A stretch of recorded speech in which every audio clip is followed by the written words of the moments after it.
শুভ সন্ধ্যা বন্ধুরা, সবাই কেমন আছেন? আর আমাদের বাসায় চিতই পিঠা বানানো হচ্ছে। অবশ্যই এই ভিডিওটা গতকাল রাতের।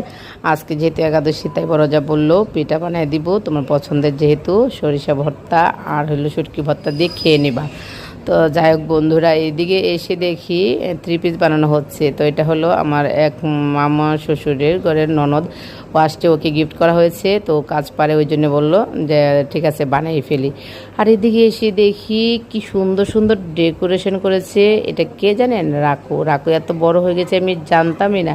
মেয়েটাই তো কদিন আগে কত ছোট দেখেছি, এখন এসে দেখেছি সুন্দর সুন্দর জিনিস বানিয়েছে। খুবই ভালো লাগছে। এবং রাকু আমাকে এগুলো দেখাচ্ছে, আসলে বলবে কাকিমণি দেখো আমি কতগুলো কি সুন্দর জিনিস বানিয়েছি, এটা সেটা। তো এই দেখুন রাকু এত বড় হয়ে গেছে, বুঝতেই পারিনি।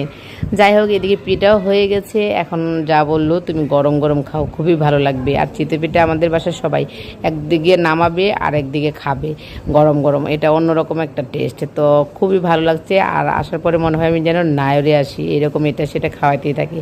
তো এখন শুটকি ভর্তা লাল লাল করে আর বেশি করে বানানো হয়েছে, এখন খাবো।